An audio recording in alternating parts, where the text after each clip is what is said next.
All right, today we're diving into an invisible danger, a threat that is quietly reshaping the rules of aviation safety all over the world. And no, it's not engine failure, it's not bad weather. This is something much, much sneakier. A lie, broadcast from the ground, that's designed to fool an airplane's most basic senses. We are going deep into the world of GPS jamming and spoofing, a type of electronic warfare that's broken out of the battlefield and is now showing up at major commercial airports. So let's kick things off with a scenario that is not hypothetical. I mean, this is happening right now, and it's shaking the very foundation of modern navigation. See, for decades, we've been building this incredible aviation system that relies on pinpoint accuracy from satellites. But that reliance, well, it's created a weak spot. This isn't some problem for the future. It's a real and present danger that's affecting flights today, forcing pilots and regulators to deal with a sky that honestly can't be fully trusted anymore. I want you to just imagine this for a second. You're on a plane, coming down through the clouds, about to land at a busy airport. Everything feels totally normal. But up in the cockpit, the pilots are being fed a dangerous lie. The very instruments they trust with their lives, and with your life, are giving them bad information. What if the plane's navigation system, its digital brain, was completely convinced it was miles away from where it really was? This is the absolute heart of the threat we're talking about today. And this is not just a what if. In late 2024 and into early 2025, this exact thing happened to pilots flying into Delhi's Indira Gandhi International Airport.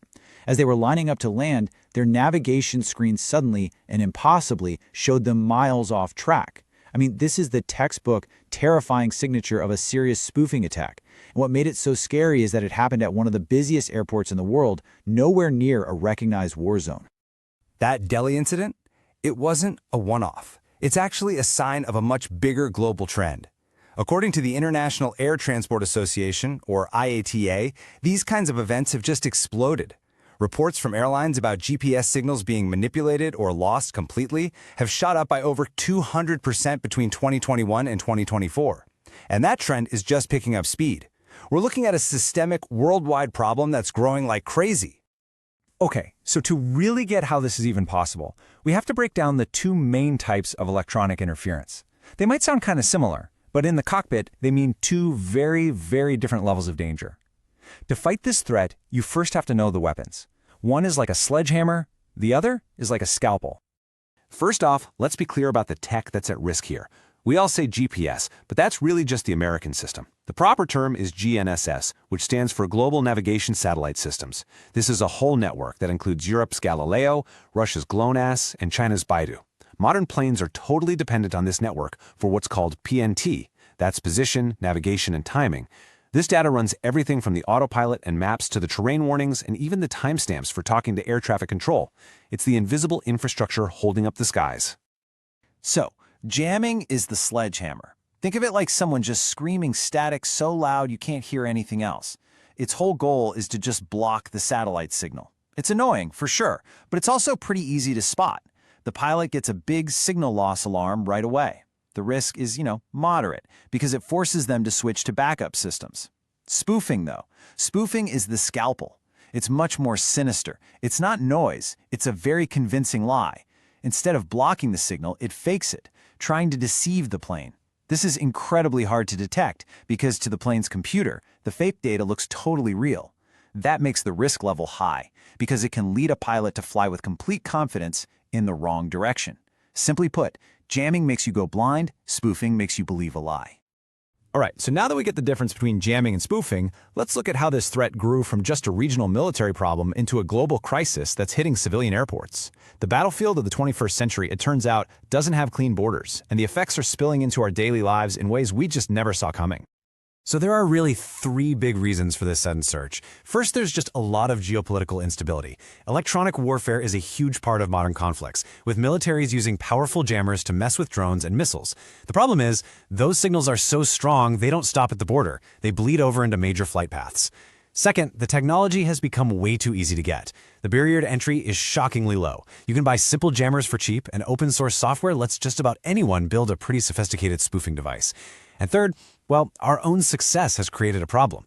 The whole aviation system got so good at using satellite navigation that we accidentally created a single point of failure that people can now attack. Now, this didn't just happen overnight. If you look at the timeline, the first big hits to civilian flights were back around 2010 near South Korea, linked to tensions with the North. But for a decade, people kind of saw these as isolated regional problems. The game really changed after 2022. Conflicts in Europe and the Middle East led to a massive spike in the use of electronic warfare. The problem went from being a rare annoyance to a daily challenge for airlines.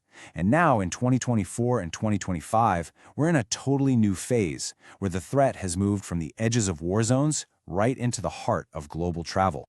You can really see this expanding threat on a map. For years, pilots knew to be extra careful over places like the Baltic Sea, the Black Sea, and the Eastern Mediterranean, areas right next to conflicts. But now, that danger zone is bleeding out. Commercial flights over Finland and Poland are seeing huge disruptions, mostly because of military activity in Russia's Kaliningrad region. And, as the Delhi incidents proved, major hubs in South Asia, which we used to think were totally safe from this stuff, are now on the new front line. So who's behind all this? The list of culprits is surprisingly broad. At the top, you have state actors, using powerful military-grade gear for strategic reasons. Then you have non-state actors, like insurgent groups or criminals using portable jammers to cover their tracks. But here's the real wild card, what they call privacy seekers. And get this could be something as simple as a truck driver using a cheap, illegal device to block his company's GPS tracker, who then accidentally creates total chaos for a plane that's landing at a nearby airport. The threat literally ranges from an entire army down to one person in a truck. Okay, let's step inside the cockpit now. What does a pilot actually see? What do they feel when their systems aren't just failing but are actively lying to them? This is where the true danger of spoofing really hits home. It's a complete betrayal by the very technology a pilot is trained to trust, like a ghost in the machine that turns your most important tool against you right when you need it most.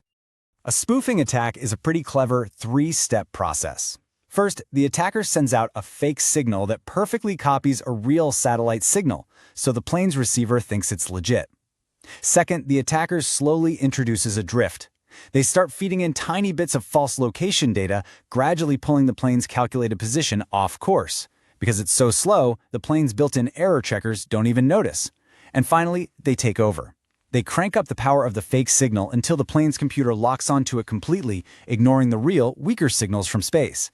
At that point, the plane's brain is hijacked. It now confidently believes it is wherever the attacker says it is.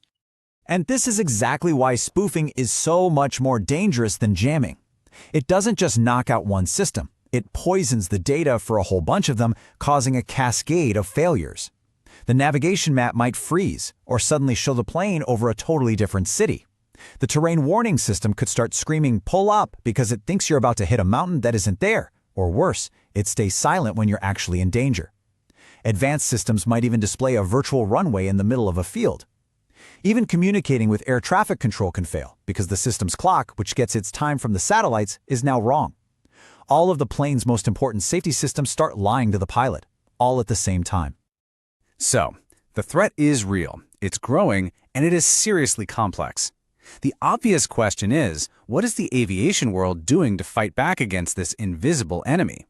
Well, right now, regulators, engineers, and pilots are in a race against time to build a sort of digital shield, one that's strong enough to handle these new kinds of attacks. This strategy is basically twofold, and it's all about combining the old with the new. On one side, there's this new appreciation for the old guard, the network of ground-based navigation towers. They're reliable, they're hard to jam, and they've proven to be a fantastic safety net. The only problem is that a lot of countries have been taking them down to save money, a decision that is now being urgently rethought. On the other side, you've got the new guard, developing cutting-edge systems that don't need satellites at all. The most important one is the Inertial Reference System, or IRS, which uses super-sensitive laser gyros and accelerometers to figure out where the plane is all by itself, no outside signals needed. So this all leads to a big three-part strategy. First, building better tech. New receivers can listen to multiple satellite systems, GPS, Galileo, Beidou, on multiple frequencies all at once. This lets them cross-check the signals and spot one that's lying. Second is pouring money into alternative navigation, like upgrading those IRS systems so they stay accurate for way longer if the satellite signal is lost. And third is good old-fashioned law enforcement, cracking down on the sale of illegal jammers and getting countries to work together through organizations like IAKO to share threat data instantly, which is tough when these signals don't care about borders. And we are seeing real action. After what happened in Delhi, India's Aviation Authority, the DGCA, updated its rulebook. As of November 2025, there are new, mandatory rules for pilots to immediately file a formal report about any GNSS weirdness, and this is a huge step. Without solid required reporting, you never get a clear picture of how big the problem really is. India's move could be a model for other countries to build a global, real-time map of the threat. So, what does all of this mean for the future of flying? Well, the biggest takeaway isn't some new gadget. It's a fundamental change in mindset. We are basically leaving an era of absolute trust in technology and entering a new one that's all about constant vigilance. And that's a huge cultural shift for an industry that's built on precision and predictability. This quote absolutely nails it. For decades, aviation was moving toward this era of just unquestioned reliance on the amazing accuracy of satellites. Well, that era is over. We're now in an age that demands what they call necessary vigilance and redundancy. Trust but verify is the new unwritten rule in the sky. For pilots, it means constantly checking what the screens are saying against everything else they know. And you know this might be the most important point of all. For all the talk of high-tech electronic warfare and futuristic defenses, the ultimate safety net comes back to a combination of the oldest and newest parts of aviation. A well-trained pilot with good instincts who knows when to question their instruments, backed up by a solid, reliable network of ground-based systems. It's the ultimate human-in-the-loop solution, and it reminds us that technology is an amazing tool, but it's not a replacement for basic skill and critical thinking. This whole thing leaves us with a pretty big question to chew on. Our incredible progress has given us planes that are safer and more efficient than ever. But all that complexity, all that interconnectedness, it creates new weak spots. The same digital systems that enable all these amazing features also create a single big target for an attack. So as we keep building smarter and smarter planes, are we accidentally creating bigger and bigger opportunities for smarter threats to pop up? It's really the central question in this new arms race between innovation and interference.